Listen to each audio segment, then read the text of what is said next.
Standard breadboard setup.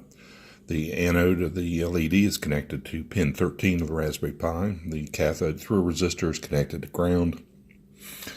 I have a button, and that is connected to pin 18 on the Raspberry Pi and also to ground.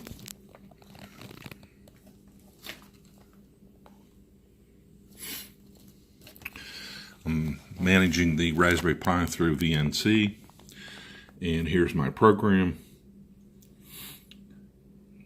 I'm using pull-up on pin 18. The default is to blink the LED, and when I hold the button, the switch value should go false, and that should hold the LED on steady. Let's run this program.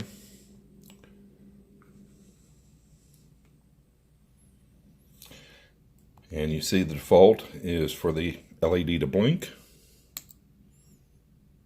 Stays on steady when I press the button.